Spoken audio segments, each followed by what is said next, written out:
All right, what's going on, everybody? Hope you guys are doing well. Oh man, what's happening in Nickland? We got some good things to talk about. Obviously, we're in the in-season tournament right now. This year, for whatever reason, something's a little different. Knicks have made it to the final round, which will take place tomorrow.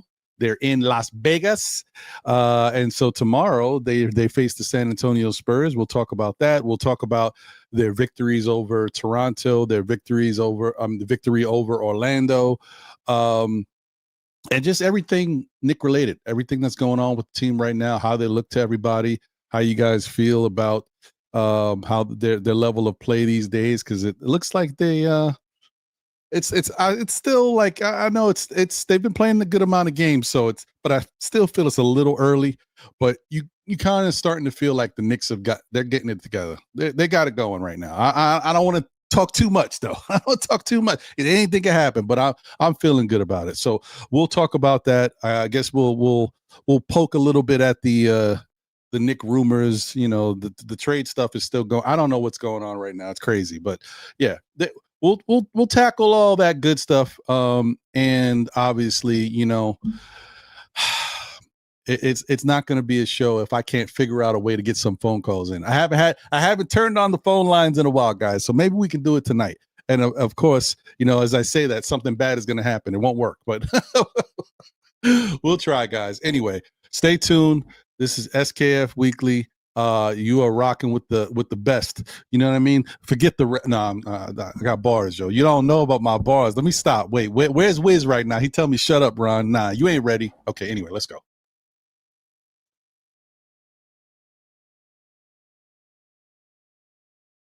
We are the New York Knicks. We are the New York Knicks. We are the New York Knicks. We are the New York Knicks. Say go New York, go New York, go. Say go New York, go New York, go. Say go New Year, new team, it's the same dream. New Knicks City unis, boy, they stay clean. I just caught mine off the fanatics in the garden with my hands in the air, we back at it.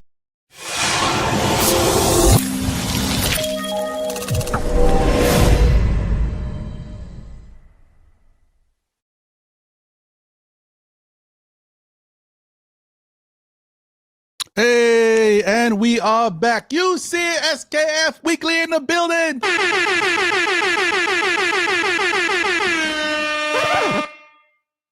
I am your man, Ron. That is my brother, John. And that's my brother, Jose. We back, baby!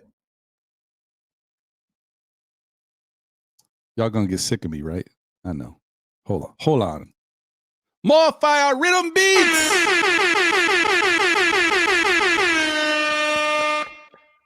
I made it. Let's go. It's always an exciting time. I think that you know what it is. You like to build the intrigue, like Is he coming? Is he gonna make it today? Really? Actually gonna make it? I mean, like, yeah, really. It puts something like lights a fire. It's a spark for the weekly show. It's a spark. Yeah, but we are here, man. We're here. We're here together once again. That's right. Anyway, once again, I want to tell everybody, thank you guys for being here and rocking on this, busy Monday night for y'all and Nick content. Appreciate you. As always, we are highly blessed and highly favored to wake up another day, open up the eyes, walk the earth. You know what I mean? Don't forget to check on your loved ones and friends. And also don't forget to get yourself checked at least twice a year. At least. I would say 3 times. The way things are going, you can catch anything these days. Like you can walk out and catch a splinter in your foot. Like just 3 times a year is where I recommend, man. Just keep yourself going, man. Yeah, I tripped and caught myself on a hangnail. It was crazy. It is real, man. It's wild What's out going on? Shout out to the chat. Hope you guys are doing well. Do a little quick hello to everybody. Crimsdad in the building. What up, Crimsdad? Good to see you. L, damn it, is in the building. Salute, L. Pew, pew, pew, pew. Pew, pew, L. Salute to you. Let's go. Mr. Rocket is in the building. Appreciate you. He was gave me a little correction. I changed the title to Spurs, so it's good to go. I don't know why I had Toronto still there. I appreciate you. Good looking out. Thank you, Crim's dad, as well. A member of the SKF Army. Salute, as well as LDAM. Appreciate y'all. Shout out to Mello Mike in the building. What up, Mello? Appreciate you. Thank you for being a member of the SKF Army. Let me see. Andios NYK is in the building. What up, Andios? Good to see you, my brother. Hope you are doing well. Hey, I don't know if you were here, John. Do you know Andios has a little bun in the oven? He's expecting his first baby girl. Oh, get out of here. Congratulations. Yeah, man. What's up? Shout out to Andios, bro. I'm right here, man. Uncle Ron, B. That's wonderful. It's a blessing. It is. Shout out to Lena Franklin in the building. Let's go, Lena. She says, I'm happy we won that game and we're in the championship, and me and my brother are gonna go to the watch party tomorrow for the championship with Knicks Fan TV crew. Okay, well, listen, enjoy yourself, right? Queen, Lena. something like that. I don't know where they're doing it. Is that where they're doing it now? I think so, yeah. Because they switch around. They're all I don't know. I think I seen it was on Astoria. That's gonna be dope. Yeah, enjoy that. That should be pretty fun. It's cold though, but it is what it is. We do what we got to do for the Knicks. Got to shout out to you. Right. Shout out to Randu in the building. What up, Randu? Good to see you. Ron Man, the chosen one in the building. What up, Jay Chosen? Appreciate you. Good to see you, my guy. Knicks Nation is in the building. What up, Nick Nation? Salute. Hit the like button, y'all. Don't forget. Salute. Dwayne Dennis is here. Salute, Dwayne. Good to see you, my brother. Nick Yak is in the building. What up, Nick Yak? It's crazy. Like those. You remember the last time I was on, we talked about everyone having these extra numbers in the back. Yeah, you see what I'm saying? It looks nuts, right? I think I sent the other day. I was on. I think I sent a message to Queen on Steph's show, on the new collab shows you got, and it was it said something like my whole email address, and then it was like 8168. I was like, what the hell is 8168? Yeah. I was like, what is that? Yeah, YouTube's trying to get us caught out there, yo. You want to say something? Nah, here's your whole government. Take that. Yeah, it's crazy. Wow. Shout out to everybody, man, and also shout out to Manny in the building. What up, Manny? He said the Simpsons have predicted the Knicks will win. I like that. Let's go. All right. Man. So so I'm gonna try to do this. We had some technical difficulties on Saturday, but it looks like we're okay right now. So I don't know what happens. The internet is interneting, so let's go with that. We'll take it. Chosen said it was my Social Security. So let's see here. Hopefully everything is okay, man. Storage space has been killing me, man. I need to get a little extra memory from my laptop. Can't really get into it the way I want to. You guys get it. It's life. Hold on, here it is. Is that it? Nah, I forgot the date, man. When was it? Tuesday? There it is, Tuesday. Okay, here we go. Let me share this. So this was the Knicks game. Started off this week versus Toronto Raptors. Then we had the Orlando Magic. And that's what we had for this week. Pretty quiet, but you guys know that it definitely has been beneficial for our team and the coaches and all the players in the background on the bench. They're very happy right now. They're excited. They got the extra pay, right? A little extra guap, man. They ain't mad. That don't hurt nobody. I'd love to be. I don't know if the ball boys or the towel boys get anything because yeah, that'd be nice. Okay, let's share this. Extra six figures. Don't hurt. Don't hurt. All right, here we go. So obviously you guys know the Knicks wound up playing the Toronto Raptors this week. Unfortunately, there was a chance we might see RJ Barrett, but a couple days before they gave a new report and mentioned that he wouldn't be able to play in that game. So he's still recovering. And I think Quickly is recovering too, right? Who? Oh, who is it? Quickly was out as well. Quickly. Oh yeah, he didn't play that game either. Yep, that's correct. Mm-hmm. So the Knicks wound up winning the game 117-101. It actually was a good. I feel like, John, how the Knicks, I feel like a switch changed, right? They've been playing good basketball offensively and trying to lock in, but defensively it's kind of been a little all over the place. Ever since the last game, which was right before this, when they played Orlando again and they won, I feel like in the second half of that game they started playing better defense. And I feel like they brought that defense into this game versus Toronto, especially in the second half of this game as well. But they wound up winning 117-101 behind, the incredible scoring of Jalen Brunson, who finished with 35 points. Karl Anthony Towns had 14 points, 16 rebounds. And then you had everybody else chipping in. Jordan Clarkson with 12, OG Anunoby with 13 and 6. Josh Hart had 21, 6, 4, and 2. And then Mikal Bridges had 15, 5, 4, and 2, and 1. Like, guys are just doing everything they can to help the Knicks win games. And another thing, before you start speaking, John, I just got to say, I know it's starting to get a little overlooked now because I realize with fans, if they don't see you with like big offensive totals, sometimes they don't realize, they start to lose focus on what your impact is. Mikal Bridges is still playing great basketball. And if you watch, once again, as I've said before, he is the key piece that makes Mike Brown's offense go. His screens and cuts and slashes are really what's been helping the offense, because everybody else is trying to do it. Nobody's doing it the way Mikal's doing it. He's been doing it the best. So what's your thoughts on everything with the Toronto game and Mikal?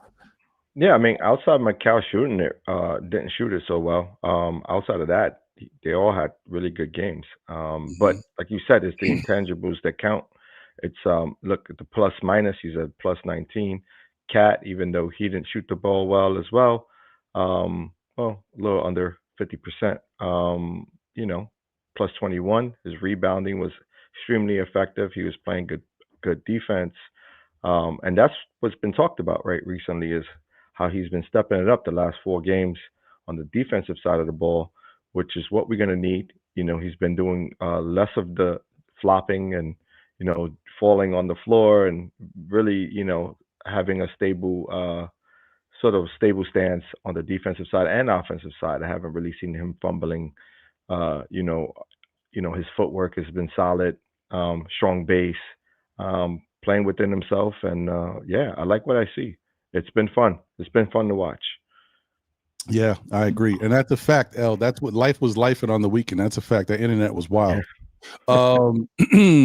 Shout out to Mellow Mike once again. Appreciate you, obviously, for being a member of the SKF Army, but also for being the dude you are, man. Really cool dude. Shout out to him, and shout out to the Objective Knicks fan, Karan, because that's how I got to meet Mellow Mike. And I think they recently went, if it was like last week or 2 weeks ago, they actually went and saw the Westchester Knicks together. So he said, "Hey Ron, for all the Knicks fans in the chat, the watch party will be held at this place called Sweet Spot in Astoria, Queens, New York." So that's where Knicks Fan TV is going to have their watch party for tomorrow's game. Nice. Appreciate that, Mellow Mike. Thank you, man. Shout out to Mano Chu in the building. Mano Chu, contract wise, how much is Mitch looking at next year? Interesting. You know what? I'm gonna star this. We'll come back to it. Interesting question. Shout out to Yuri in the building. What up, Yuri? Good to see you. Appreciate you, my guy. All right. Hey, Shaw Powers is in the building. One half of Knicks Real Talk in the building. Hey, if you want to get right for a Knicks game, you want pre-game, post-game, whatever you need, they got it covered. But the pre-game is where it's at. It's the staple. It's what I look forward to. Even if I got stuff going off, I'm at work, I still try to put it on. You know what I mean? Same here. I'm listening. I'm tuned in. Facts. Shout out to both Divine and Shaw. Appreciate you guys. All right. So, I mean, that's pretty much what it was, guys. Like, unfortunately, the Knicks got to do what they got to do. You know, because it could happen to the Knicks too. You got to beat the team in front of you, whoever suits up and is out there. So unfortunately, they didn't have Quickly, they didn't have RJ, and it showed because they looked like they were I don't know. They looked depleted. They needed some guys who can go off the bench. Although the depth. Brandon Ingram played great. Brandon Ingram was on the game. Yeah, they played good. I mean, it's just not enough depth, and offensively we had it going. So you know, no one had an answer for Brunson. I think that's the biggest key. You know, as well as the next game that we're going to talk about as well. So that's a fact. Let me see if I could put up the highlights real quick. Let me. We are now sponsored by Ant Edwards. No. Let him do this. Adidas is sponsoring us. Wait. Let him do it. Adidas is sponsoring us. Yeah. All right. Okay. Let's see if we could put. I'm gonna try to put it up in my other window that I've had here, because that maybe I won't get the copyright. If it works this week, then I'll try it again next week. That's how it works, guys. You got to finagle the system a little bit. Gotta let it make it do what it do. All right. There we go. Yeah. So look at that. Oh, it's crispy. Got the slow-mo. There we go. All right, there we go. All right, Jalen Brunson knocking it down from 3. And if I'm not mistaken, I believe Jalen Brunson finished with 20 points in the first quarter in this game. Oh, did he? Yeah. He had shout out to the fan in the stands who was trying to like heckle Brunson a little bit. It definitely energized him even more. He was already cooking, but that just helped. That added to the fire. Ooh, that's the shot right there. That one was crazy. Yeah. Is that Grady? Yep. I still can't believe. Ooh, get it out of here. Give me that. I still can't believe how good Scotty Barnes has become. Mm-hmm. I didn't think he was going to be this good. Oh, he doesn't boy. He doesn't shoot it often though. That's the thing. He doesn't really, he's mainly drive only kind of player. Oh boy. Was that Agbaji? Yeah, it was. All right, stay with it, Cat. This is what I mean. Like he would have fell on the floor. You know what I'm saying? Like you know, 5 games ago, 6 games ago, he would have fell on the floor after getting blocked. They like seeing him. Yeah, man. That's a good move right there. I thought Josh was done when I saw him fall. I was like, oh boy. And it sounded loud too. He bounced right back up though. I'm glad he didn't fracture his hand, I know. Catching his fall. This little transition from Toronto here. Okay, Santa's happy. And is that the owner? Santa in Toronto.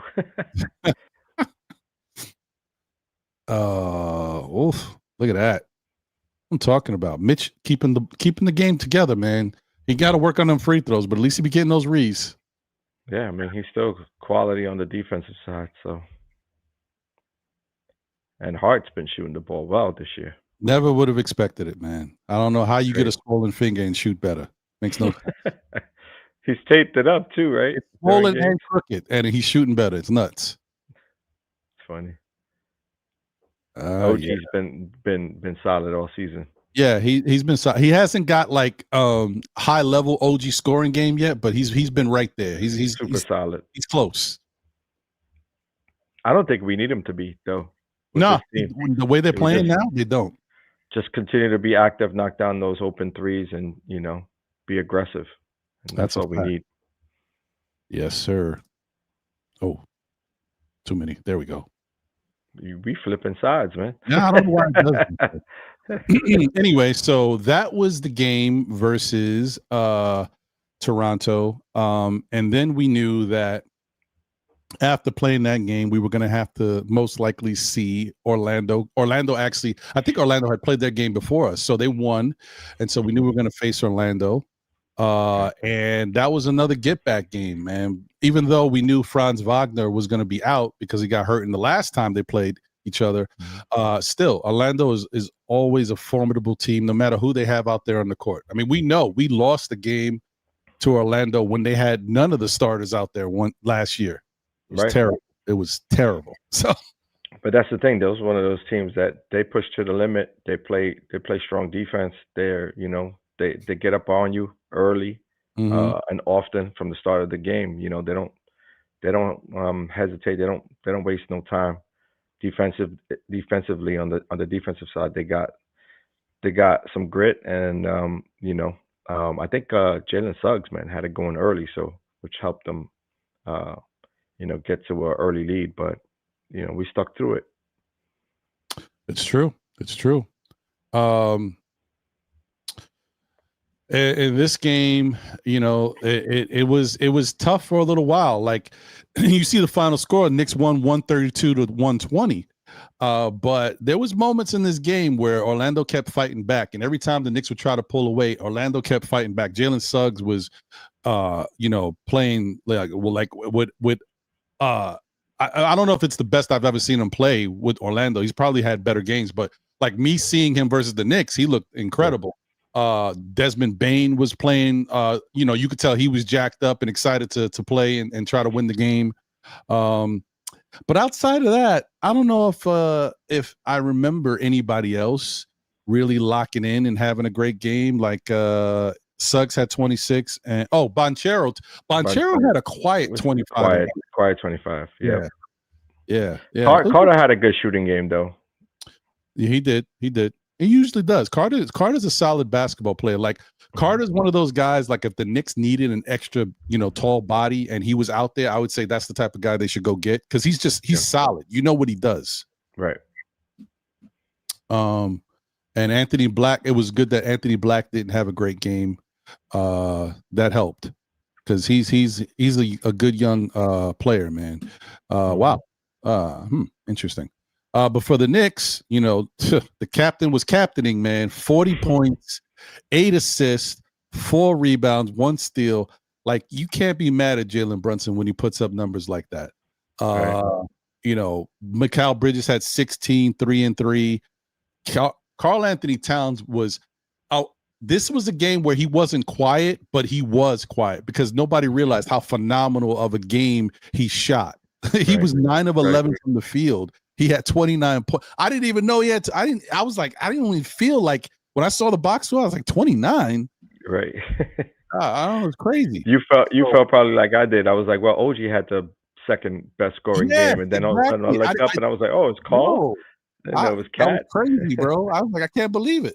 So he had 29 and 8 on 2 assists and 1 steal, 1 block on great shooting. OG, this was one of those OG games I was talking about that he finally got, over the 20 mark. He had 24, 6 rebounds, 4 assists, 3 steals, 1 block. I mean, like what more? Like OG, man.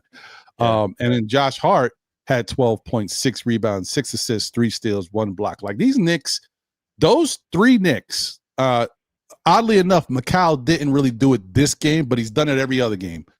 Mikal, OG, and Josh are just filling up the categories, man, with just extra play and just ancillary stats all over the place, man. Sounds good. Good play all around, though. Yeah. Tyler Kolek had an impressive game coming off the bench. He did. I mean, he played 15 minutes, a little over 15 minutes, 4 assists, 3 rebounds, 1 steal. He had 4 points, but like the impact and the plays that he was a part of, catching a steal off the inbounds, big assist, like just different things he was doing were like great, like timely moments for Kolek. That's the type of stuff that a coach recognizes. Like even if you don't have like big numbers, they see, well, what did he do when he was out there? The big moments that he created. Yeah, Kolek's been solid. Especially on the transition side, right? The long rebound game, getting at the ball, going after it. He'll, garner the possession and then quickly push it forward. You know what I mean? And I think that's the key. Is like pushing the pace, getting out in transition. Hopefully, potentially getting quick scores is the key to the Knicks offense. And I think he did a great job in that and sort of leading that. He was solid, man. Just solid defensively too. Played good defense. That was something that you look at him in the beginning of the season, we all kind of was saying, can he play defense at this level? You know what I Mhm. mean? And that game was a testament that he actually can. He can actually provide, good enough defense to stay in front of his guy. Which is great because you know what? Like the bottom line is every time the Knicks are talked about rumors of trade packages, his name is going to be one of the names that comes up. But the good thing is like even if something doesn't happen, like we're starting to see some of the guys. Well, not I don't want to say that. I'm gonna give Kolek. I'll say Huck Porty has shown signs. So all right, some of the guys are starting to show us a little something that way. If a trade doesn't happen, we could see how they could impact and help the team going Right. forward, provided minutes. You know what I mean? Mhm. So we'll see how it goes. But yeah, I mean, this is the highlights of this game. I guess Jalen Brunson is just the opener that shoots all the shots these days. They must have this queued up. Desmond, enemy number one, Bane. What'd you think about when he threw the ball off of OG in the other Dude, game? that was wild. But it was funny because my son was like, "Did you just see what?" And he Uh-oh. was like, "You're gonna have to watch the replay." And then so like they started replaying, and I was like, "Dude, that's crazy." He was like, because I had missed it at the moment that it happened. It was funny. Oh, good pass, Cat. I don't even know what that was. Like I still can't. Like Desmond Bain would have to, talk to me with the NBA rule book in front of him because I don't know what he was thinking there. It was crazy. Yeah, I mean, it's an illegal play because of the force of action. Like it was like the intentionality of Oh, look it at that steal, Kolek. is really what it came down to. Because Yeah, obviously, if you off balance, you could throw it off somebody, and it's out of bounds. But the way in which he threw it, he was in possession of the ball, wasn't off balance. He just turned and it he didn't flung make. it. I don't know what it was. It was the He craziest went. thing You ever. know what it was? He had PTSD. He thought he was playing basketball and something clicked that he thought he was playing dodgeball in high school. Might have been. He was Oh like, man! "Oh, Shout out to Josh on that pass. That's a dime. yeah, that was crazy. That was a good pass." Yeah, look But at. yeah, man, Desmond Bane's he's a problem. Huh? No, he is. Oh, Paulo. Oh no, Sprite, and it went in. Mm-mm. That never happens. That's crazy.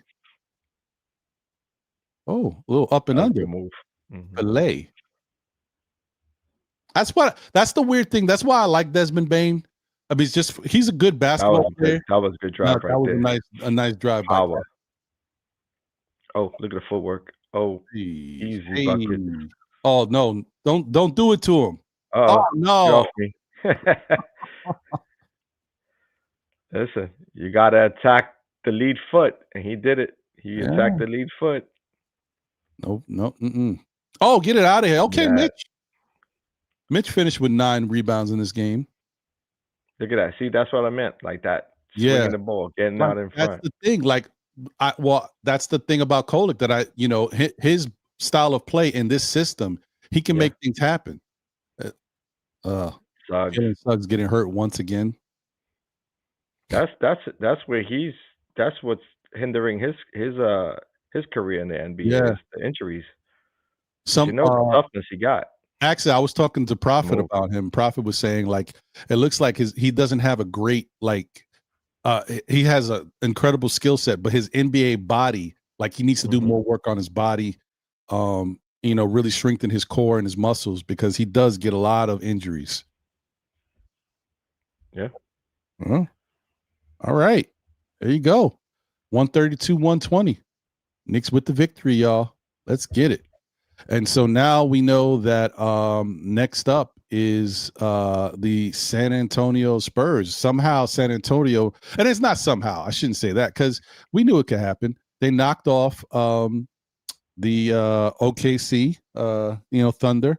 And I thought that it's a good team. Those two teams was a really good matchup because of the fact that OKC has been playing incredible basketball. San Antonio has actually been playing really good sound basketball without Wemby, and Wemby coming back gives them, something that you can't really account for. Right. So that was an interesting game. It was a good game. I mean, and the big takeaway for me is that you look at both teams, they're extremely young, extremely athletic, and they both have superstars. You know what I'm saying? In multiple positions, because I consider Jalen Williams, you know, a Robin to to Shea as Batman, right? And so Right. Wemby got Castle. You know what I'm saying? It's like, and not only Castle but also Vassell and a few others. You know, so both those teams are going to be around for a very long time. I think they got a good run in them, and you could expect this to be potentially the what you'll see in the finals this year. You know, and Mm-hmm. the coming years to come. You know what I mean? And the Knicks. I mean, look, I'm proud of the Knicks for getting this far. You know what I mean? Taking care of business, and we got one more game, so it's gonna be interesting to see how we line up against them. You know what I mean? How we match up, and if we're able to take them to the limit, because what we have, I think what we have that they may not have is the years in. The Spurs don't have the years in with the full Mm-hmm. team. We got a couple of years on them, and we got some guys who have been in the playoffs and in high pressure situations before. So see how we fare. No, it's not going to. Shout out to Kerry Cox. He said this won't be an easy game. It's not going to be an No, it easy won't. game, but I do think the Knicks, like to John's point, Knicks have to withstand, San Antonio coming out the gate. The Knicks have actually been pretty good this year, having good, as the year has gone on, having better first quarters. But historically, the Knicks can have bad first quarters. So you got to withstand how San Antonio comes out with that youth, athleticism, that speed. They got a lot of young guys over there who like to get out and run. And so the Knicks going to have to. This is not going to be easy because it's not about the talent level.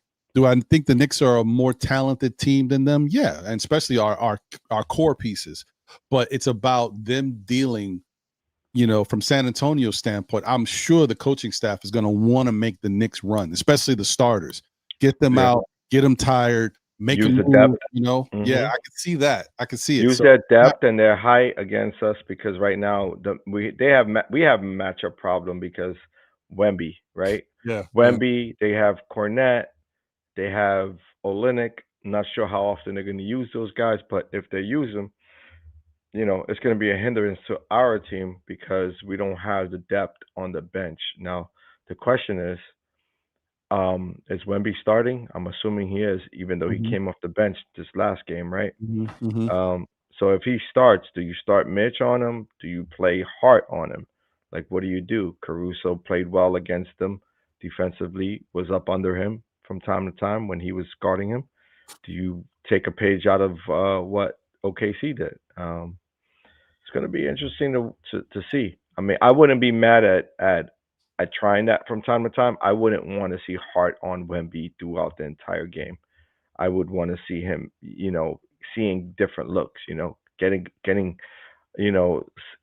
seen by OG and Anobi from time to time, getting Mitch on him from time to time, even Cat at times. I think Cat is able to stay with him, if, I think he would be up for the challenge. So we'll see what that looks like. And I'm excited for tomorrow. Hey, I agree with you, brother. And I got to tell you, so if there's two things that I'm worried about, these are the two things. First would be, as I said, that the San Antonio is going to try to make the Knicks run, especially the starters. And just can the Knicks, can they hold up under, with their endurance with this young team? That's one. The other thing that I'm really, really worried about is what you just mentioned. How do you deal with Wemby? But more importantly, can Cat stay in there with Wemby without fouling? I don't care if he can't guard him that great. I just want him to be on the floor, because if he gets into foul trouble early, then we're at a disadvantage. Then Mitch is coming in, and Mitch is still on this minute restriction. So then that means we're going to bring in Ariel Hukporti, and Wemby is going to take Ariel Hukporti to school. Like, the good thing is that Wemby is going to be in a minute restriction as well. That's true. That helps. That does help. So we got to see what they do. But I think this is a really good. This is the part of the reason why I like this in-season tournament. It's not about the championship, whatever that is. It's the money for these guys, the coaching staff, and the other players on the bench. But it's also the chance to play high-level basketball in the middle of the season or in the beginning of the season, if you want to say that. So that's cool. Right. I mean, it still counts, though. You know what I'm saying? It's an in-game tournament. It still counts. Tomorrow's game doesn't count in the win total, though. Not in the win total, but it wins as far as the Raptors are concerned because they're going to get a little trophy. They're going to get a little sign. You know what I mean? This is true. It matters. It does matter. Yeah. Then nobody's going to say, no, I don't want the in-season championship. No, we want it. We don't want it. You know? Right. They want the money first, but then I think the extra accolades they ain't going to be mad at. So Right. And they're calling it the NBA Cup is what they call it. NBA Cup, right? Yeah. All right. I mean, that sounds better than in-season tournament, I guess. We got so used to that being the name of it early. Right. And so you guys see, I mean, there's nothing really to say here, but this is so you see where it started. We put this up in the past, but so this is the bracket. And you could just see where it started and how it got here. It happened so quick, but it is interesting. And I say it was really wild watching the Knicks versus Orlando up until the last 30 seconds of the game. The Knicks was still trying to score, and I was like, "This is weird. It feels odd." Yeah. You're trying to get the nod, right? You're trying to get the point total, but. It's like I don't even understand what's the point of the point total at that point. Like you're advancing, and so there's nobody else to play but whoever's left. So I didn't know what that was about, but I don't know. Yeah, I couldn't tell you either. I know earlier in the season when we were playing those in-season tournament games, or you know what I mean, where I think there was one game that somebody didn't shoot it, and Josh Hart was like, "Yo, you gotta shoot the rock." Oh, Shamit, he went at Shamit, right? Shamit had a good game, but didn't shoot it at the end of the game. That was actually one of his best game of the season when Shamit had, and he was telling Shamit, "Yo, you still got to shoot that, at the end of the game because we're trying to get some points." Yeah. And honestly, I think that was smart by the NBA. They knew that this is it's a little gimmicky for NBA teams to wrap their head around this and for fans to but making it so obviously smart to put money towards it, right?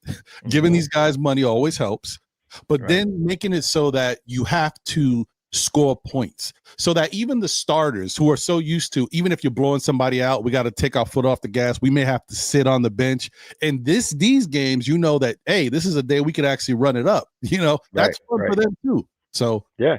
And it's important because also that breaks the ties, right? So if certain teams and their play with the same sort of record amongst the division, then it's about who scores the most. So similar to the soccer tournaments that they have, right? The FIFA tournaments. 100%. That's right. So before we open up the phone lines for a little bit, I know it's been a minute, guys, but I wanted to get your thoughts on Jalen Brunson, John, because Jalen Brunson has been on a tear lately. If you talk about where, he started off the season kind of iffy, right? And then they were talking about how does he, adapt to this new style of play? How does he understand his role and what he needs to do to help everybody get better? But then they were kind of concerned about his sporadic shooting. One game he might shoot okay, but get some assists. Then another game he might shoot better. The assists go down. And it's kind of been a little up and down, even though he's had great numbers. But the last, I don't know. How many games do I want to say? It's been 1, 2, 3, at least 4. 6. It's okay. So it was 4 straight.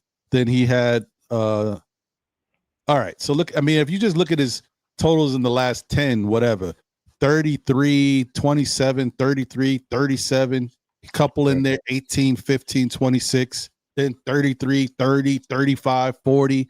And also not only is just the 30, 35, 40, but 30, 35, 40 in what the NBA Cup is, like a time where the games mean a little bit more at the moment and the defense and the pressure is a little higher and he's stepping up even more. That's why he's the captain. Right. I mean, look, he's been incredible, and I love that he's been able to sort of adopt a new offensive scheme so quickly. You know, as you notice, he doesn't have to bring the ball up every, minute of the game. Mm-hmm. He's kind of playing off the ball to start some of those possessions. Mm-hmm.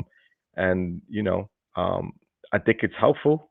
There's not as much pressure on him anymore to bring up the rock and start the offense.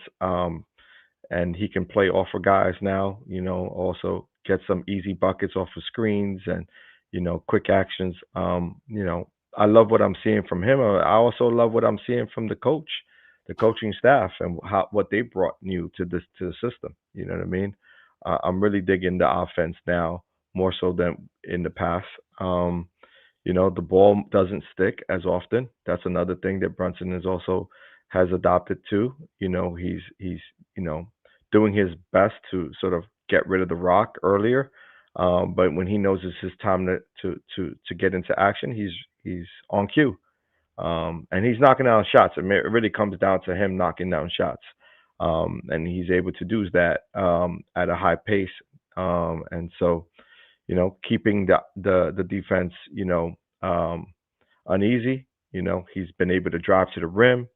Haven't have any issues there. He's been healthy for the most part this season, which is great. And yeah, man, he's shooting it well, and I think that's the biggest thing. I think Coach Brown has been advocating for him to be in the MVP talks, and I think that's also helpful, and that bolsters his confidence as your coach. Anytime your coach, gives you high praise, is some knows that he can turn around and know that he's doing what he's supposed to be doing out there on the court. And so, yeah, man, it's been terrific. It's been a great season so far. So Yeah, I agree, bro. And I think that, like, listen, I know some people don't love everything about it, but I think the little things that the Knicks have done this season mean something. It doesn't matter what it means to us. It's not for us. It's about the players, like the hard hat with the Tims. Some people think it's corny, but hmm the bottom line is it helps bring the team together. Like yeah, and it makes sense because it's not like a given. Like, guys have gone out there and automatically you think every night OG's gonna get it or Macau's gonna get it, and they just recently got theirs. Like, other right, guys have right. been stepping up and getting it. Like, and it's fun to just watch these guys. And when Cat got it, Cat, you saw how happy Cat was that he went to interview He with was it all. Like, he was relishing in those Tims and hard hat with the vest. He relished in that moment. I like that. That's good, It and was that's the reason. Well, straight what? up bodega cat. He went from what was it? What was the nicknaming him? The with Yeah, the Thundercat. They the were saying the Thundercat. Thundercat, and then he relished. He was like, "Yeah, I love Thundercat, but I'm gonna show you a little bit of bodega. I'm gonna Yeah, show you a yeah. little bodega." I think it's He was good, funny. and I think that's part of the reason why the Knicks are finding success now too. They're He was learning the missing the offense. herringbone though, man. He needed the Oh yeah, he herringbone. needs the big rope. He got to talk to Woo. Like the Woo, that's the Woo's contribution to the mix. Let's get a little chain action. Right. Um, but so I think that's why the Knicks are being successful. They're starting to get more comfortable with the defensive side of the ball, the offensive side, but it's the chemistry. These guys actually do like each other. They have fun chopping it up and playing together, and they do stuff outside of the game. Like, they have a chemistry, and that's important. It really is important. Yeah, no, absolutely. And you could tell that they hang out after games and stuff, especially probably on the road. They're spending a lot more time together, so I think it's good. They Yeah. genuinely do like each other, and I think they're building that camaraderie. And we'll see whatever happens during after the in-game season tournament, and then Mhm.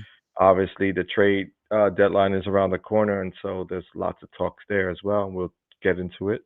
Yep. But yeah, it's all about building camaraderie and hopefully getting to the next level, because they all know what the prize is, right? It's championship or bust. If you don't make the championship right now, it's a bust for a season, and they all feel the pressure. They all know what's up.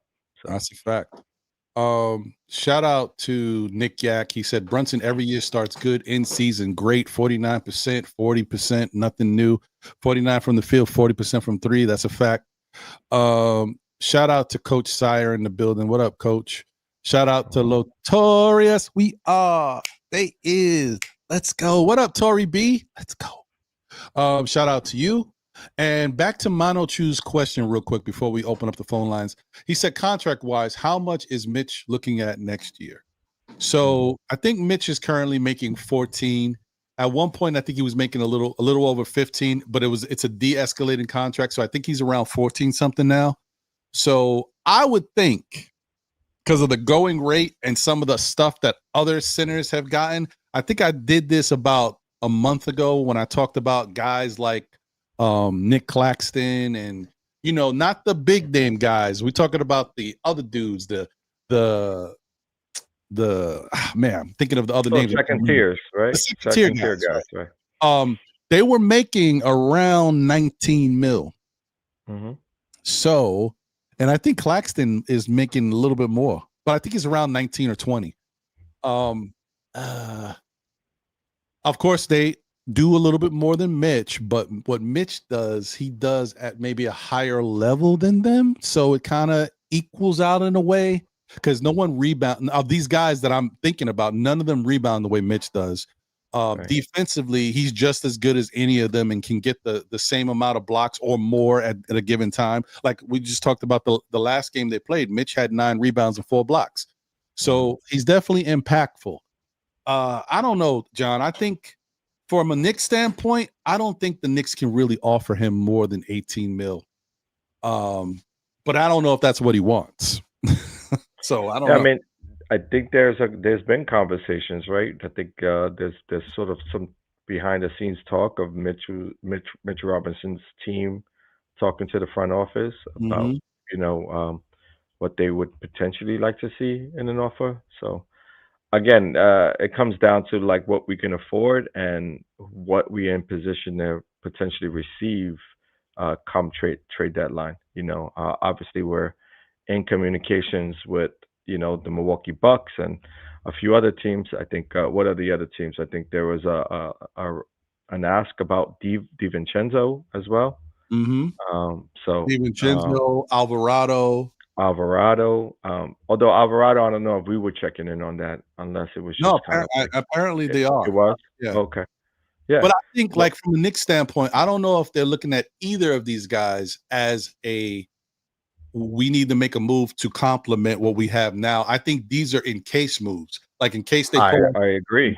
You know what I mean? I agree. And in case the big move does happen, what right? Are the you other need to fix the roster.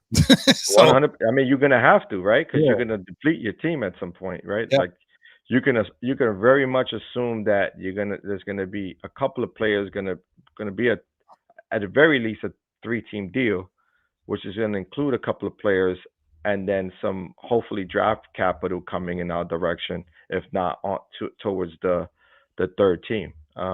You know what I mean? So yeah, it 100% is about what can we do to bolster our team and not just be depleted, because what's the point of making a trade of that magnitude and then pretty much pulling yourself out of contention because you ain't got the depth? You know what I mean? So I'm with you there. I agree with that. And shout out to Nick Yak. He says Mitch hits free agency, he will get 25 or more. He isn't signing an extension less than max 19 million contract. See, my thought was when I said 18, I probably should have prefaced it with my full thought. I'm thinking 18 on an escalating contract. So it could go up to like it could be like a 3-year deal, 18, 19, 20, or a 4-year deal, 18, 19, 20, 21. And I would say, like, where could you get that money from? If I'm not mistaken, I don't know, but I think Yabusele's contract is a team option for the second year. If that's true, I don't think it's a player option. It's a team option, I think. So if that's true, like that's $6 million right there. That extra $6 million could go towards Mitch if need be. Like that's how you can make up for the money. If he's currently making, that's why I'm saying you got to think about like where it starts and where it's going. If he's currently making 14, right? 14 and change. Yabusele's making 6. You take that 6, you add it to Mitch. That's how you get the 20. And you might have to get something else from somewhere else to add another 1 or 2.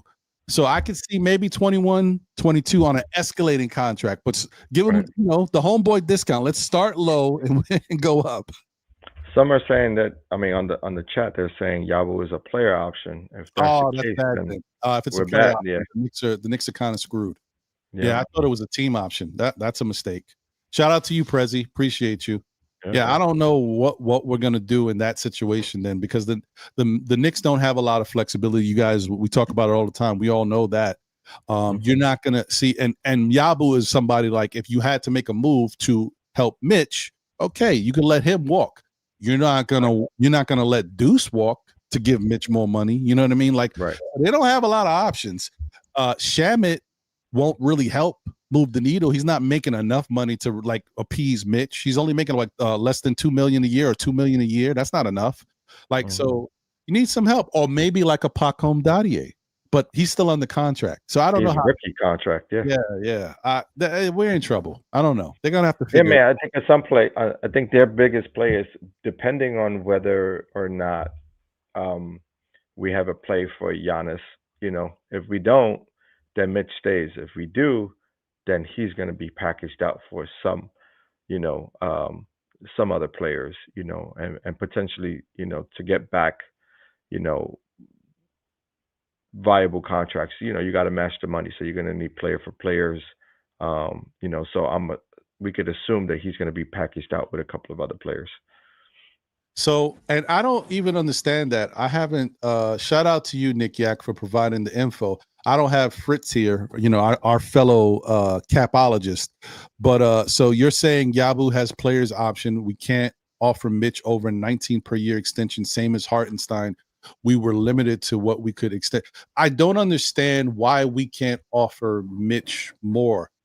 He's not on a rookie contract. He's on a standardized contract. We do have his bird rights because we drafted him. So, and he's been with us for 8 years.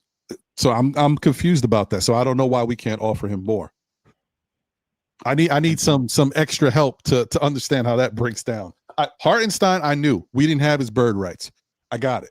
But Mitch, we should have his bird rights. We should have everything on Mitch. Social security number, his parents. we should have everything, you know what I mean? But yeah, we'll see. We'll see. That's interesting. All I know, if they're gonna make a move, Leon's got to be really, really like on his A game, because you know what I mean. It's gonna be a lot of traffic, and there's gonna be a lot to deal with when it comes to the bargaining agreement. Players Association, of course, is gonna be involved in that as well. 100%. Shout out to everybody tuned in on the YouTube, and also those on X. If you're on X or on Facebook, please share out, show love to your peoples. Let them know we here rocking. Thank you guys for tuning in. And for those on the tube, please smash the like button, show your love for the channel and everything we got going on. We're on the road to 10K, and every little bit helps, man. Tell all your peoples that we here rocking. And if you don't know what the like button looks like, it looks a little something like this.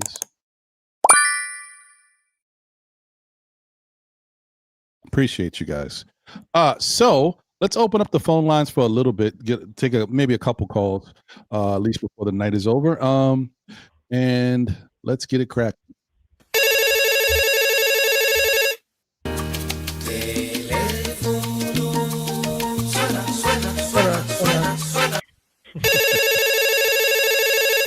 That's right, y'all.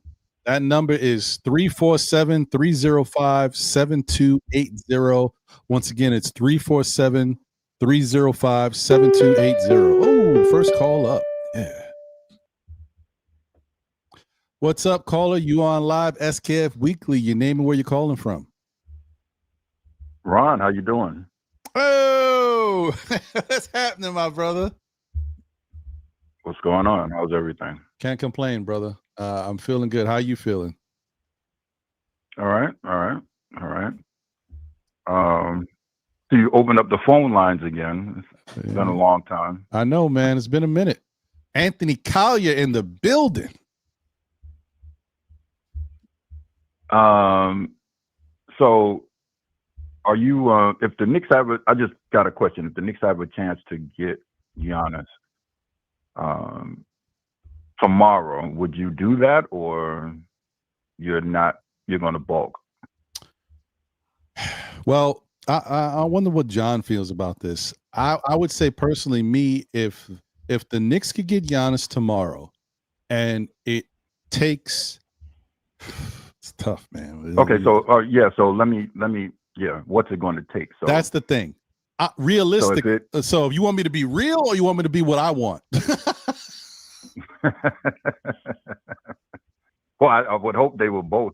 I would hope they'd be both in the same. Well, I tell you what I would want is for the Knicks to find a way to trade Cat. It would have to be Cat. Sorry, even though I'm okay with Cat being here. It would have to be Cat, and I could say I can't part with anybody else though, guy. I don't really like the only person I'll be willing to throw in there outside of Cat is Mitch. It could be Cat, Mitch, and the one other person that I don't want to trade would be Deuce. And then you figure out a third team to throw something else in there to make it good for them, and we'll give something to the third team, and then a bunch of picks from both of us will go to Milwaukee. Like we can give the third team maybe a Pacome Dadier and something else to like just help their team a little bit with whatever they got, and maybe something can come back from Milwaukee to that third team. We can't give them much more as far as players. That's not going to work because Milwaukee's going to have to, because we don't have any picks. Milwaukee's going to have to flip one or two of those players that they get from us for picks, which they could do though. There's no saying that the wheeling and dealing stops there. Cat thing, not. Yeah, I don't know about it. But what I was saying is, let's say if it's Cat, Bridges. See, you lost me already. Cat, Bridges, and Dadier for Giannis. Mm-hmm. So now you still got OG, you still got OG, you still got Brunson, you still got Robinson, you still got Deuce.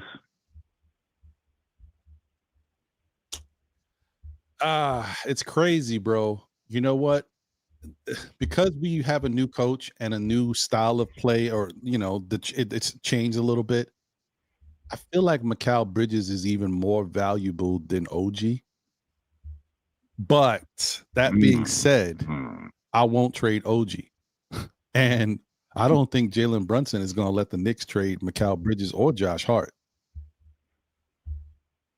So I don't know. I can't see it happening. Well, I didn't put Hart in there. No, I'm saying I'm just throwing that out there. I think those two guys, I don't think they're going anywhere as long as Jalen Brunson is here.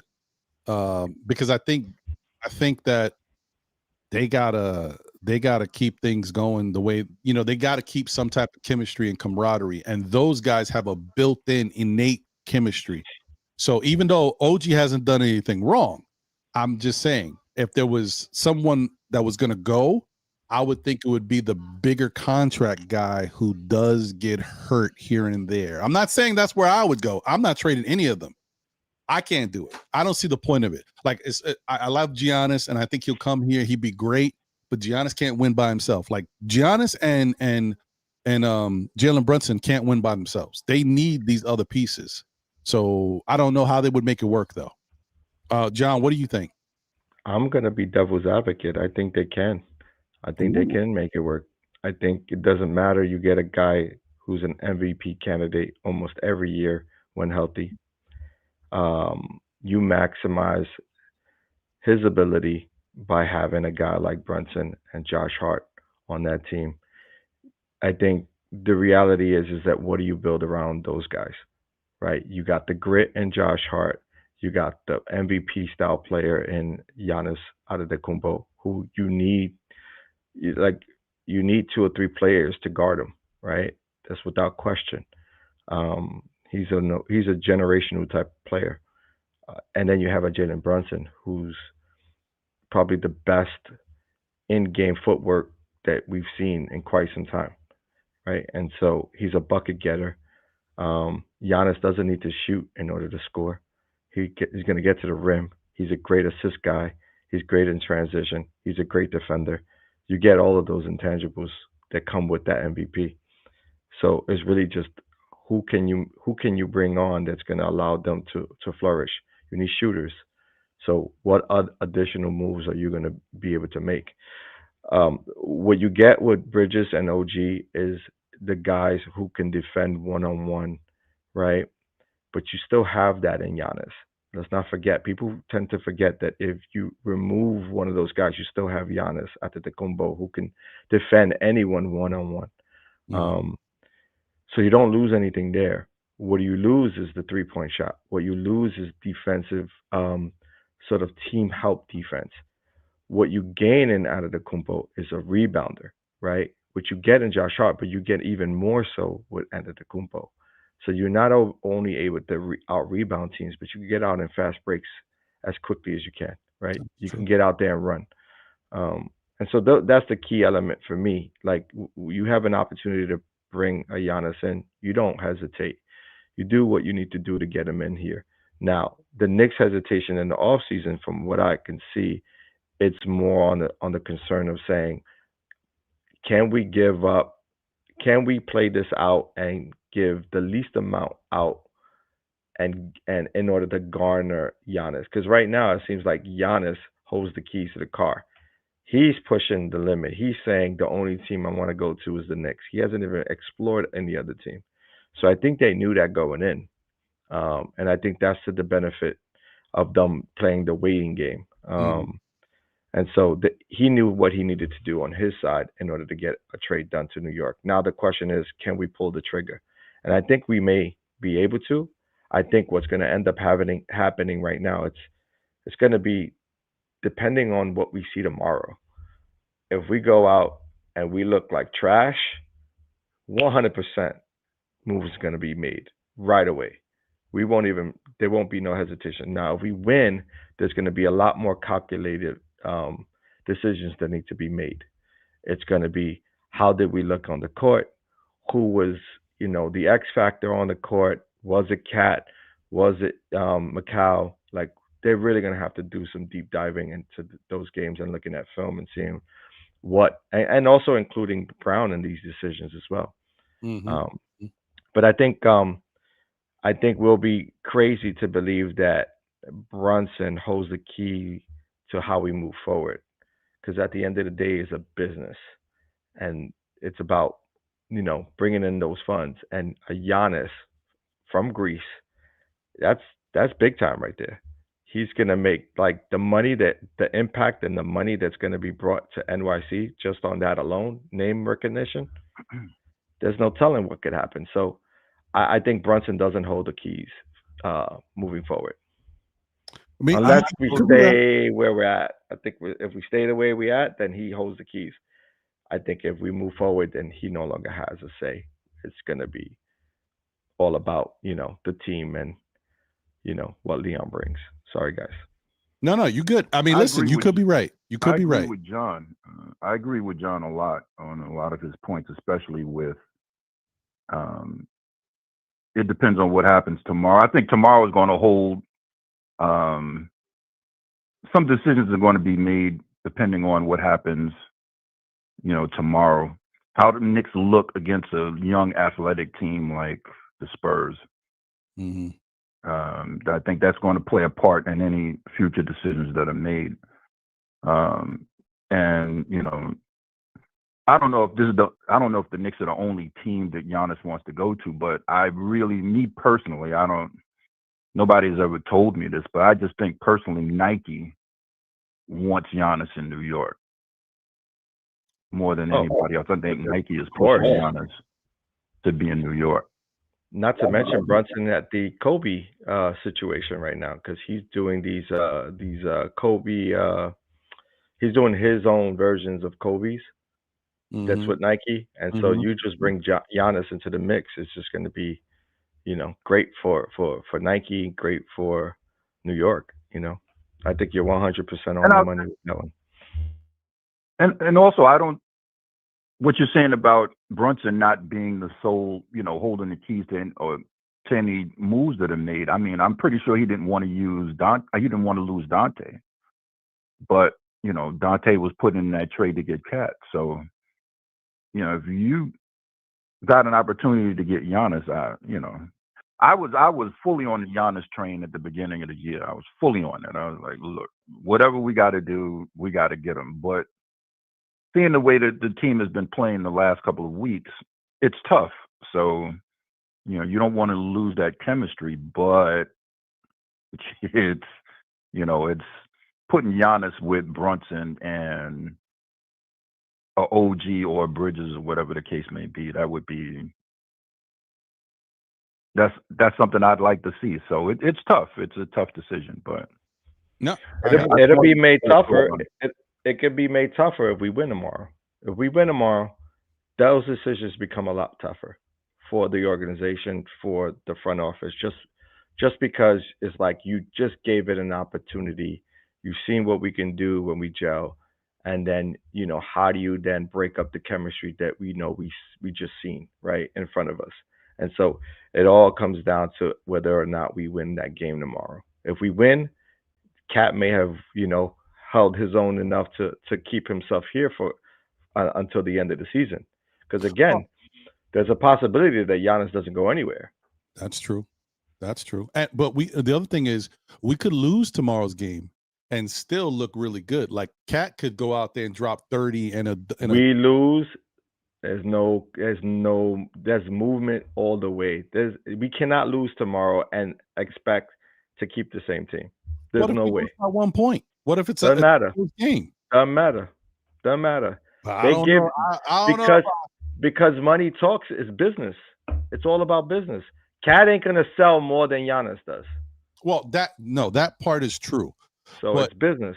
But from a player standpoint, if the Knicks go out there, it's a business. But if the Knicks go out there and Cat looks great, that's a perspective. That's a I'm talking about a player perspective, because they play with each other. If Cat is doing what they need him to do, and he looks good tomorrow, and they lose by 1 point or 2 points, I just think that the players won't see that yet, because there's still time between now and the trade deadline.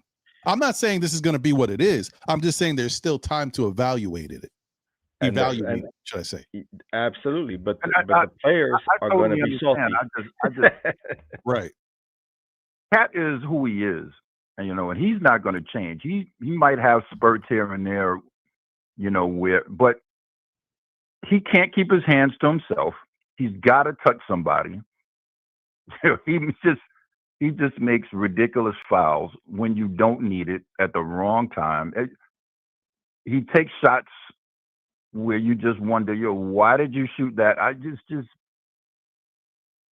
He is who he is, and there's going to come a point he's going to revert back to the old Karl Anthony Towns, and you would know things that he does, Giannis is not going to do, especially on defense. So I hear you. No, I don't care how good Karl Anthony Towns plays tomorrow. I'm with you on that. I just want to say I'm with you on that. And John, what both you guys are saying, I don't really have a problem, because I understand that we don't know what it's like to be in a position where we can get a Giannis, right? This is the first time we've been here. When's the last time the Knicks have ever been in a position to get a top of the line, top 3 player in the league? Melo at the time. Yeah, that was a top 3 player in the league. So and you've seen true. What we diminished. We diminished the roster after that. I totally agree. I mean, we're a couple of years removed from the Toast Brothers, so I mean, so it's been a minute. Frank Ntilikina and Alfred Payton, but we're a couple of years removed from that. So I'm going to tell you, I totally understand. I'm going to tell you one thing though. Oh well, you know what? I might have just answered my own question. Shoot, I hate when that happens. I was just going to say that it's tough for me to, I could, if they needed to make the trade, they make the trade. But it's tough for me to see them parting with Macau, the way Macau's actions are on both sides of he's so vocal. He's been the defensive quarterback, and he's been like the person that's making the offense really run. Like he's doing the stuff that's helping the offense. So it's tough for me to see him. He may not be the one though. No, he may be OG. That's what I'm Could saying. be OG. I just can't see Macau being the one. But the player that I feel like may surprise me if he's a part of the trade would be Hart. Hart would that would surprise me, even though he's not the better caliber of player when it comes to OG and Bridges. I think those two bring more, offensive punch. But that would surprise me the most because he's at a player-friendly contract, like in comparison, right? And so you can assume that it's either going to be OG, and Cat, going, especially if they're going to decide to make an additional move, whether they choose to keep Mitchell Robinson or move him for other pieces, right? So there's going to be a lot to be done in a short period of time. But I think it really starts with what we look like tomorrow. Yeah, and honestly, I mean, but I appreciate the topic, Anthony. If I'm being real, I just don't think it's going to happen at all. I just don't think Milwaukee is going to want what we can offer for Giannis. Giannis is one of the best players in the game. He's a champion, and he's somebody that sells tickets. So I just see Milwaukee like, we got to get something, the most we can get out of Giannis. So we'll see. Well, don't underestimate the power of Nike in this league. And I'm just saying, if other teams know that Giannis is not going to re-sign with them, that they only have him for a year and a half or something like that, then that's going to take out a lot of teams aren't going to push draft capital Milwaukee's way, just to get Giannis for a year or a year and a half. That's true. That's true. But I will say, he makes that threat. Some of the chat has been, Miami is always the monkey wrench. Like Miami always what can find a way to get Miami have to give anybody? Listen, no, seriously, I keep hearing this Miami stuff. What does Miami have to offer anybody? Well, I don't know about the draft capital. So that I don't know. I'm not following Miami the way we follow our own draft capital in New York. But I would assume that because they had players that were with the team for a while, the Jimmy Butlers, the Bams, the other, I would assume they might have some pieces that they could attach with the Bam, with Tyler Hero. They've got Khalil Ware over there. Khalil Ware is a solid young player. They've got something, but remember that they're in a. So here's the thing. Here's the flip side. If Giannis was to go to Miami, does Miami win a championship? No, because they're going to trade away the talent. If he goes there, they're the Bucks. Right. That's the thing. But it comes. I always say right now the reports are that Milwaukee is in favor of helping Giannis to get what he wants. Right. That's the talks now. But if Milwaukee wants to be selfish, that's when it gets tricky because they can get a good deal from Miami. It just won't help Giannis. He won't be happy in the end. He'll be on South Beach with nobody to play with. So, I mean, there is no guarantee him coming to the Knicks and winning a championship either. No, that's true. That's true. Especially not a guarantee at all, but you're still going to have pieces to where you have a chance to win a championship. You got 2 top 10 players on your team. You have a chance to win a championship. Yeah, I think the biggest thing for Giannis is I think his premise for coming to the Knicks. I think is more so, him having the ability to garner all of the outside of the NBA interest, that he has, right? And so that sort of like to create that path for him in the future.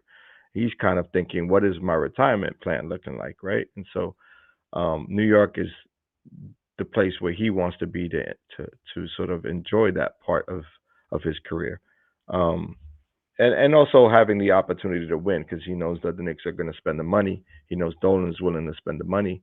I think it really comes down to, and this is why he's been so like stuck on just naming New York as a destination. Not to mention he owns a home in the Hamptons, right? And so he's already kind of calling this partly his home. And so all that, to say that if anybody else goes and grabs him, he might just be a rental for everyone else, right? He may, because he has a no trade clause, right? No, he doesn't. Oh, he No, he doesn't. doesn't have a No, he no trade doesn't. clause. Yeah. No, I don't know how. no, but he has doesn't. Yeah. he has a player option, if I'm not mistaken. Mm-hmm. He does. So he doesn't get to choose where he goes. He needs the help of Milwaukee to get him to where he needs to go. Right. But I mean, Interesting. He doesn't get to choose where he goes, but with that player option, he can tell somebody, look, I'm not going to re-sign with you. Right. So He's got that. you only got me Right. for X amount of years. Mm-hmm. Right. And teams like that have draft capital don't necessarily need him, like the Spurs and OKC. They don't need him. They can get extremely rich, but they don't need him. You know what I mean? So here's a monkey wrench that was thrown. This was thrown out there a year ago, and a year ago, a lot more people would have considered it. Now that the Knicks are playing well and these players have stepped up and started playing better, it's a little tougher to fathom. But would you guys think that the Knicks could? Obviously, they're going to need help no matter what with a 3-team deal. Instead of what we all know it to be, what if they moved OG and Macau and some other pieces and kept Cat? I don't know about that. Because that was like a year ago when people started talking more about the Giannis stuff. It was pairing Cat with Giannis. That's how they were trying to make it happen. Like that would be something. I don't know. That could happen. Mm. I mean, it's really about how do you get Giannis here. It's not necessarily how do you get Cat out. It's really what you need to get, what it's going to take to get Cat here.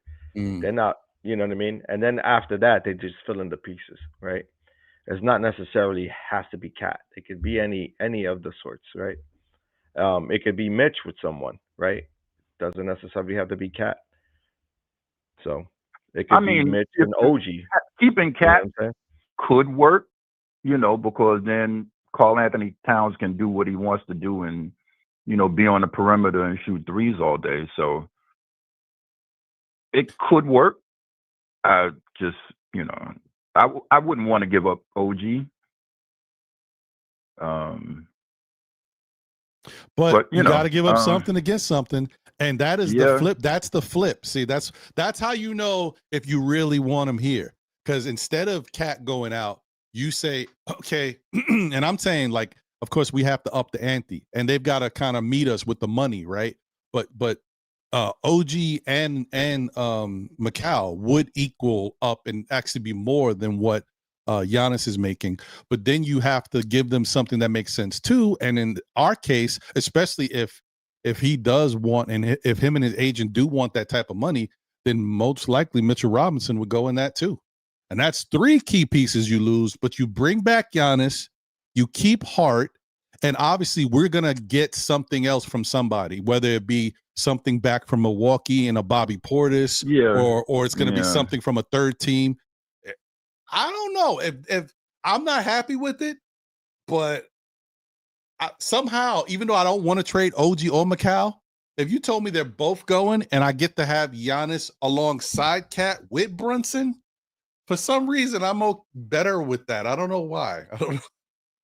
I mean, there's 3 All-Stars on one team. I guess that's weird, but I guess I don't know. It's different. It really is. It's 3 All-Stars. It is. It literally is. It's like you got basically a trio, a trifecta in some sense, and then you just got to build or include players that surround that team. You know what I mean, and help that team build. Again, there's no guarantee though, because again, you have to get them all to buy into a system. Very true. You got to get Giannis to acclimate himself. He might still be out. I don't know what his injury situation is. I know he was out. Currently, he's out. So he's got a calf injury. But like that was the same calf injury that took him out maybe a season before, right? Last season, where he struggled to stay on the court. So, there's a lot of variables in any of this. I think the key is though that if you are able to make that trade happen, you can lock them in for the next 3 to 4 years. You know what I mean? True. And that's the key. It's about making money. They're gonna make a whole bunch of money Right. if Giannis comes. Now your window is a little longer. Now you get Giannis. Your window is a little bit longer. You probably now got about a 5-year window, Facts. 4 to true. 5 year window. How old is he though? How old is Giannis? Giannis, he's 30. Oh, he's 30. Okay, 36. No, yeah. Yeah, I'd say about a 4 or 5 year window you'd have with Giannis. Well, we'll see. Well, hey man, Brunson's 28. Appreciate it. Thank you for the call, my brother. Thanks for the Appreciate call. you as always, man. Thank you so much for the support. All right, no problem. You'll take care. All right, brother. Have a good night. All right. What's Brunson? Brunson's 28. I think he's 29 now. Let me check. 29. I'm curious. I think he might have just. They're all right around there Yeah. then. So that means Josh Hart is what, 2 years older than him? Yeah. 30, he's 31? He's 31, I believe. 31. Yeah. Brunson is 29. Yeah. All right. Take this one more call and then we'll get out of here. Caller, you are on live with SKF Weekly. Your name and where you're calling from. What up, Ron? It's Nick Nation. What's going on, my brother? What's going on? Good to talk to you. What's going on, Ron? What's going on, John? Salute to Pat and everybody out there. Appreciate you for calling. Yeah, good to talk to you guys. I'm gonna pick right up on where the last caller left off. Mm-hmm. But in a little different phrase of it. I kind of feel like the Giannis thing, or Giannis himself, he's low key I'm gonna call it mellonizing us, because if you look at the history of it, remember Melo was frustrated with his team. You look at what Giannis is doing; he's frustrated where he's at with the team. He wipes his social media, which then all of a sudden, you know what I mean, everybody then begins to put pressure, you know, in other ways on the Knicks, from our, you know, fan base to, you know, you look on ESPN, you know, I'm not even going to name that other guy who's on there because I can't stand him. But, you know, it's things like, it just seems like that cycle could happen again, where once again, because a player gets frustrated, we acquiesce, we lose like so much of a staff, and it just, you know, then all of a sudden it cycles in a weird way. We don't get there per se. Similar to how, you know, the circumstances of Melo. I mean, there's a difference, because there's a true healthy dynamic player here, whereas opposed to before it wasn't. But in a sense, does it make real good business sense to acquiesce to a frustrated player, or do we gamble on the sense of saying, hey, no, Giannis, if you want to come here, you'll either make it hard, and it has already, you know, to levy the leverage in which the talent that he keeps around him has, you know, have we learned that lesson? Has he learned that lesson? You know, and if so, like, you know, there's so much of a twist to this. Do we send somebody like Melo as an ambassador and say, hey, you know, if you had to do it over again, you know, would you do it the same? You know, or would you? Because we have so much more to offer come in the summer. We at least have, I believe, our Washington pick, which is at least too high, which more than likely is going to be like, you know, 2 number 2 picks, right? Mm-hmm. But those are high 2 number 2 picks more than likely. So you have value there. Plus we have our own draft choice, which we have to take this year. So we have certain points. We have Kolick. We have, you know, not the certain guys that you want, but you know what I mean, in order to match these numbers and still keep the strength of a team. Where is the line? Is what I want to know. Is like, where is the line? Where do we get to a point to where we say as an organization, and we stay on the path and not divert and not allow this kind of stuff to divert us either? Like, you know, because as a team-wise, we know as a team-wise, Giannis might not be necessarily what we need right now, because what we know as a team-wise, more than likely we need a power forward or at least a really good backup power forward. And, or some guy that's, 6'8" to 6'10" and lengthy on defense. That kind of secures us where we really kind of only real, to me, hole I see that we're hugely missing. But where do we go to say, hey, where's the line at, Ron? Where's the line at, John? You guys tell me where you guys think the line is. Well, I know John probably has a different thought about it and like how it can work and what's the importance of it. Me personally, I don't even like if it was up to me, I wouldn't want Giannis right now. I'm in the offseason, I would though. But I would want the Knicks to kind of play this season out with what they got to see if they like you decided to let Tibbs go. You brought in Mike Brown. You're teaching these guys a different wrinkle on the offense, a newer style defense. And they're starting to adapt to it. It's still going to take time. I would kind of like to see where they can go with it. They made it to the finals, the Eastern Conference Finals last year. And hopefully they're, the other thing about teams, right? That was the first year of having McCall and Cat on this team. Usually second years when you have star players on teams, they get better, right? So I would love to see how it plays out and then go after Giannis in the offseason. The problem is Giannis is on a different timetable. It don't look like he wants to wait until the offseason to go somewhere. So that's the issue there. And I definitely I don't want to be in that situation where we live with regret, right? Because we're happy with the team right now. And do I think the team could win? I told you guys this on Saturday. I think the Knicks can make it to the finals again. Do I know if they can beat OKC? I don't care what San Antonio did to OKC. We're talking about our Knicks. That's a different story. I don't know yet. We haven't played them. We got to see how we match up. We haven't matched up well with them in the past. Even when we thought we played better against them, they kicked our butts late in the fourth quarter, and they still beat us. So we have to let that play out first before I can know how we stack up against them. So my whole thing is I don't want it to be a Donovan Mitchell all over again, where a guy was there for the taking and we didn't want to pull the trigger and it backfired on us in two ways. Not only did we lose out on the player we wanted that we thought we were getting, he goes somewhere else. They have a fantastic season, but was marred by injury, so they didn't go any further. And one of the players that we held on to because we didn't want to trade him wind up, they started playing worse for us, and we wanted trading them, and then we don't even have him to we don't have Grimes to even show for it anymore. So that backfired. I would hate for us to not go after. This is doomsday scenario. Not go after Giannis. Play the rest of the season out. As the caller Anthony was saying, Cat starts to revert back to bad habit Cat. And we just kind of go up and down in the season. We get to the playoffs, make it a little bit of a deep run, but we don't even get to the finals to even play in OKC. Like we get knocked out because there's something missing and guys don't step up the way we need to, or our defensive inconsistencies start to, rear their ugly head in the playoffs because we don't have enough defense or the style of defense we need, like big defense.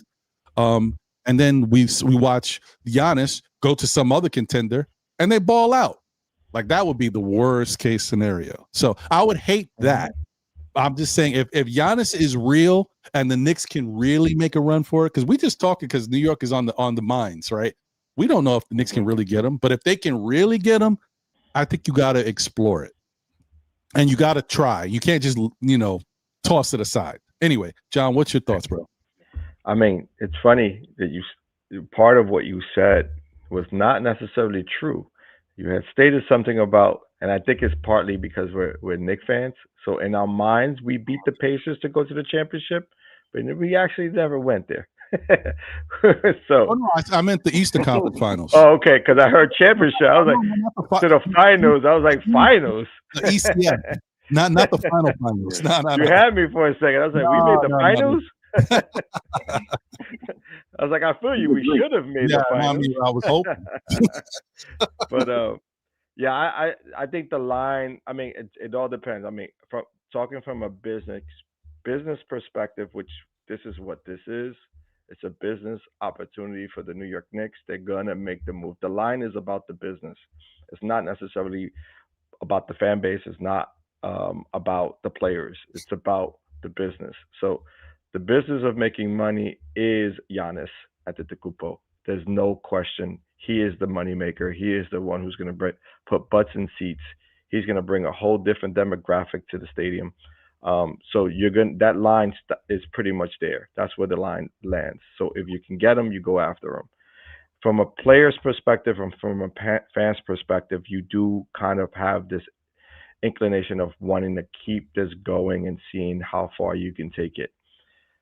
The question is, do we have enough time to allow this to sort of play out the season in hopes that Giannis is still around, you know, after, once the summer comes around, you know what I mean?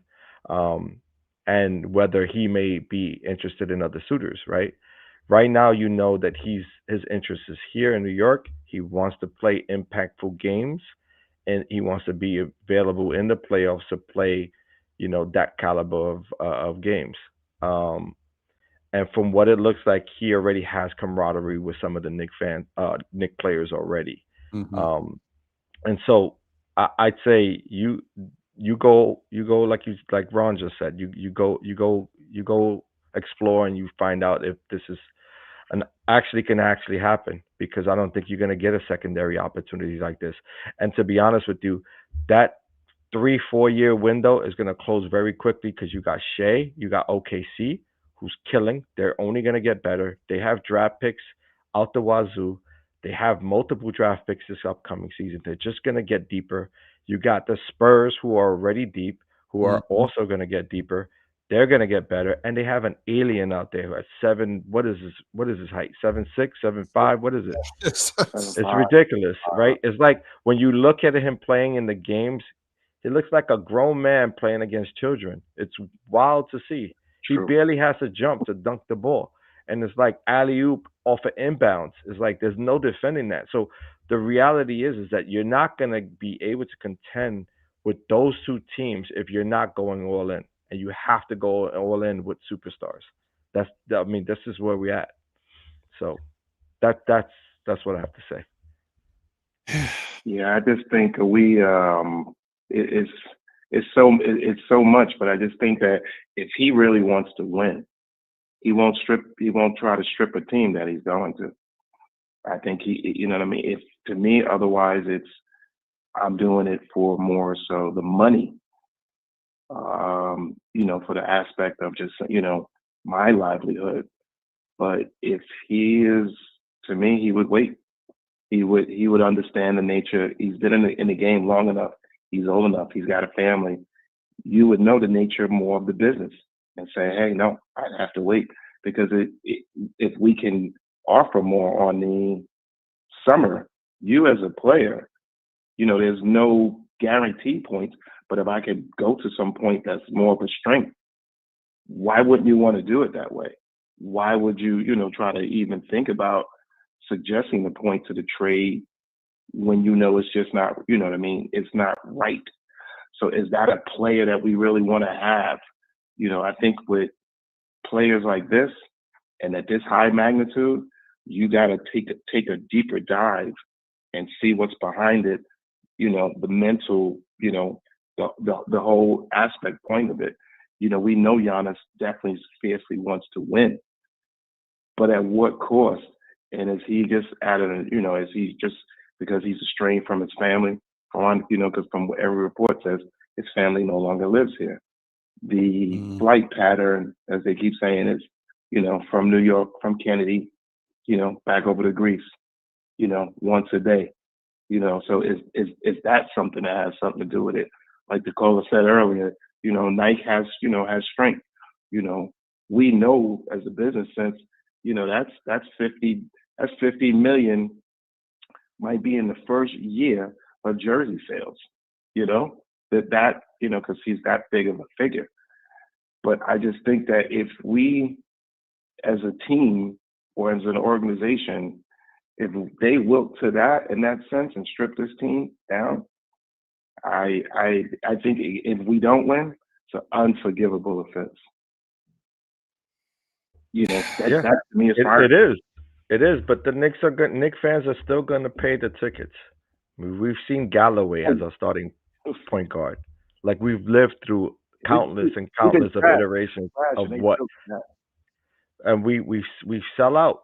Like, you know what I mean? Like tickets are not going to go anywhere, so they're going to sell regardless of whether we win or we lose. And so that's really why I say it really comes down to it being a business. I think Leon Rose has to do his best to keep a team intact, or not deplete the team. But you definitely, I don't necessarily think it's a Giannis decision. I think it's a Leon Rose decision when it comes down to what the team looks like.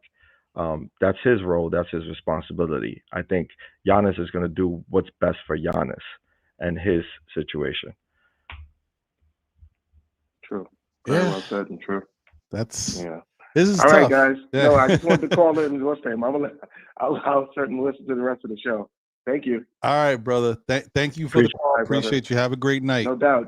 Sure. Yep, I'll see you on the weekend, brother. All right, man. Oh, and also, once again, guys, while I have Nick Nation on the phone, let's not forget this Saturday, the 20th, we're going to do a giveaway. Also, partly sponsored by Nick Nation. 2 hats will be given away at that, thanks to Nick Nation and his contributions. So shout out to you once again, Nick Nation. Appreciate you, my brother. Anytime, brother. All right, See man. you guys soon and talk to you later. Take Have care. A good night. Ladies. All right. Let me shut down these phone Lizzies so that because if not, we'd be going forever. This was a good conversation, man.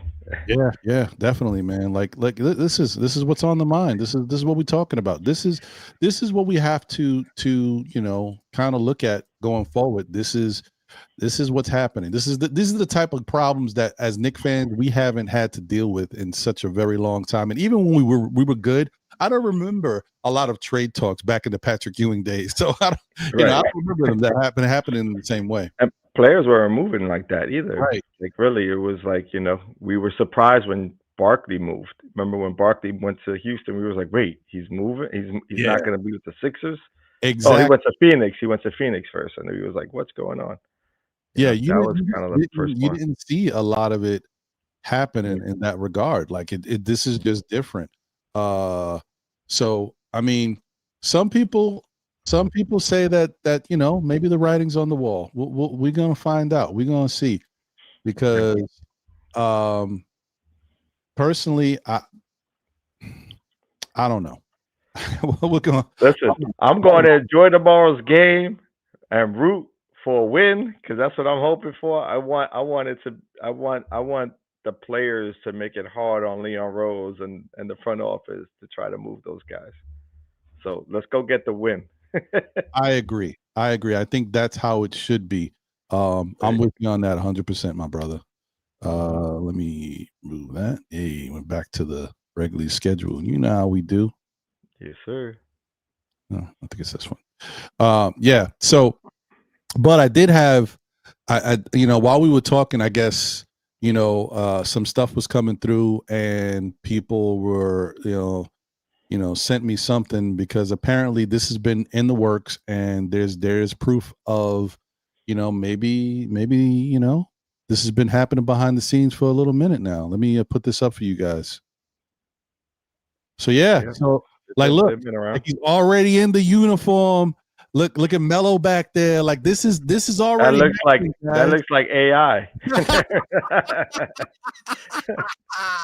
That looks like a Chat GBT photo.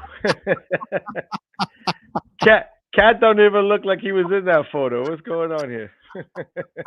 Guys, you see, it's real. Like they're already working on it, man. This is straight Photoshop if I've ever seen one. That's hilarious. Oh man, yo, undefeated. Nick's Twitter, yo, it's crazy. Word up. Anyway, man, I want to say thank you guys once again to everybody who's been here rocking with us. Appreciate y'all as always, man. Can't do it without y'all, man. John, final words, my brother. As always, man, everyone stay blessed, stay healthy out there, during this time. Enjoy the holidays, spend the holidays with loved ones. Enjoy that time. It goes quick. So, looking forward to the holidays. How about you, Ron? You looking forward to the holidays? I am definitely looking forward to the holidays. I'm counting days down, bro. I'm taking like 7 days off with the weekends and the holidays mixed in. I'll be out of work for like 13 days, so I can't wait. That's awesome. That's amazing. Yeah, I'm like, come on, man. Gotta look forward to that one. So yeah, man. Like I said, it was a great night spending it with you guys, everyone on the chat, YouTube, on X and Instagram. Appreciate you all for tuning in. As I always say, looking forward to the next one. Yeah, stay safe, stay blessed. Peace. There you go. Shout out to Wiz BKLA throwing his stuff out there. Names he wants for the Knicks: Tara Eason, the Herb Jones, and Dante for Mitch, Yabu Clarkson, Dadier, and Picks. I mean, that's a 3-team deal with a lot going on there, brother. That's a very 2K-ish type deal. Could it happen? I don't know. Maybe. I mean, I wouldn't be mad at that, but like, and that's going to be the question that we're going to have to deal with as we get closer to the trade deadline, guys, because Nick Yak could be onto something. If that is kind of what Mitchell Robinson's price is going to be in this league going forward, because, you know, the revenue is going up. All the prices for these players is going up. If his price becomes like 25 million, I don't know. So who knows, guys? I don't know. That's wild. Anyway, before we go though, Wolverine has a good point, right? What's your analysis for tomorrow, real quick? I thought we gave it early. My bad. We can revisit it real quick. Where you going? Well, I'm saying the Knicks win tomorrow. Okay, I know the Spurs are going to come out. They're going to try to enforce their will. They're going to show us their dominance. But it's not like we haven't faced the Spurs in the past. It took a lot for us to win, because the last time we played the Spurs, if you guys remember, Mikal Bridges had 41. So it took a lot from Mikal to help us get over the hump. I was watching the highlights and I'm looking at him scoring, and I'm looking at what the score was. We was not for a lot of that time until the fourth quarter, where he just lit up even more. So it's not going to be easy to beat them. Do I think we can beat them? Yes. But it might take a 40-point effort from somebody, or at least high 30s from someone, to kind of keep us where we need to be. So I think the Knicks can win tomorrow, but they can't ignore low scoring. I don't want to say high scoring, but like in the middle somewhere, like 115, 105, something like that. Because the Spurs play defense. So I don't know. Okay. What do you think? I think the Knicks win by 6 points. Okay. I think we win by 6. So I'm going. What would be 6 points? 124 to 118. That works. Okay. Yeah, and to your point, Wolverine, part of the 142 to 120. That's that's shooting lights out. This is why when I put Wiz up there, like I gotta man, it's late. I don't know if he's been with the Cavassier. I don't know. Oh man. Anyway, I'm gonna say the Knicks can definitely pull off the victory. They can definitely get the win. They just need to, like I said, pay attention to that first quarter, how the Spurs come out the gate. Be prepared that the Spurs, a young team, is going to make them run, especially the starters. And third quarter, right after the half, right, come out sluggish. And the other thing is, make sure, I don't know if Mike Brown has to talk to him multiple times, or Coach Bryant, the big man coach, had to talk to him, Mark Bryant. Keep Cat out of foul trouble. Even if he's got to look, if Wemby goes down low in the paint and tries to keep Cat out of foul trouble. That's right. You know who I would get to be in his ear? Maurice Cheeks. He ain't doing nothing. Yeah, might as well say. He might as well. She might as well be in somebody's ear, because he ain't doing nothing over there in the corner. I'm out there, man. Anyway, yeah. So I think that's what's going to happen tomorrow. So I can't wait, guys. Either way, it's going to be an enjoyable game. And, looking forward to it. But, hey, as I always say, guys, tell a friend who tells a friend who tells another friend. Still, Knick fans, we'll be back again, whether it be on Monday nights for SKF Weekly. Sometimes at 9 p.m., but, we work around it. or Saturdays at 11:30 for Know the Ledge. As you know, we try to have really good spirited conversations, open panel style, and the past couple of weeks have been really interesting conversations. They've been pretty good, I would say. So definitely tune in for more of that this Saturday, especially. Don't forget it's a SKF giveaway. This is going to be bigger than the last giveaway we had, so definitely tune in for that. You never know, you might be the next winner. And I don't want to go without mentioning, also stay tuned to next week's SKF Weekly. We will have a special guest. Dexter Henry will be in the building, so that should be pretty fun. We always have fun when we chop it up with Dexter. So yeah, tune into that. Take care, guys, man. Listen, you know what? We talk about a lot of different things. We talk about trades, Knicks losses, Knicks wins, all this stuff. The bottom line is, as I always say, whether it be a win, whether it be a loss, whether they play good, whether they play bad, whether they make a trade, whether they don't make a trade, we are here and we are still Knicks fans, baby. It don't change. All right, you guys take care. Have a great night.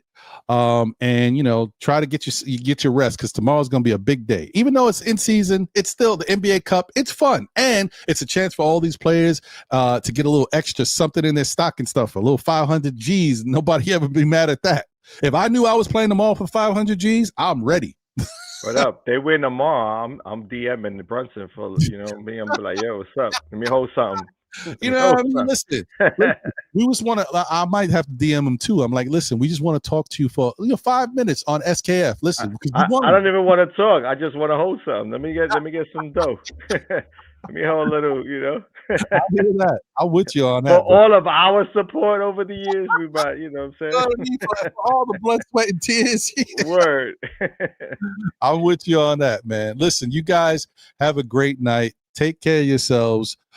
Get some good rest. Tomorrow's another day, and it's definitely going to be an exciting one. So can't wait. We'll chop it up as soon as we can next time. But let's go Knicks. Let's get this victory tomorrow. Let's keep doing what we're doing. Keep these good vibes going. Anyway, be good out there, y'all. Can't be good. Be good at it. We out of here, baby. Let's go. New York Knicks. First. Go Knicks. We can finally, start playing, man. So much talk this whole summer. It's felt like so long because we've had so much to talk about. At times it's been kind of slow, but we've been talking, right? But we've actually had a really good off season for this New York Knicks team, and it's been very active. There's been a lot of stuff going on. Yeah, Knicks family, we in the building. I am the Objective Fan from the Objective Knicks Fan channel. And I'm going to give a big salute to Ron and John from Still Knicks Fans. What's going on, guys? Hey, Knicks family, I'm Stephanie, a.k.a. Blood Sweat Tears. We are still Knicks. What's going on, everybody? It's your girl, Lady and the Chef, right to Knicks Chicks Podcast. Still a Knicks fan. What's good, party people in the place to be? It's your main man. What's up, everybody? This is Steve Black 21 at Two Knicks Chicks Podcast, and I'm still a Knicks fan. Yo, this is your boy Sim from Nothing But Knicks. Through all the struggles, through all the heartache and pain, ladies and gentlemen, I am still a Knicks fan.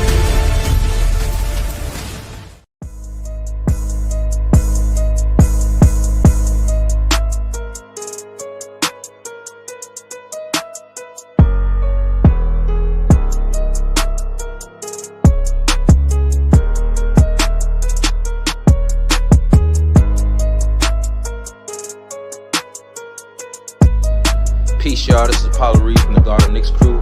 And I don't know about y'all, but I'm still a Knicks fan.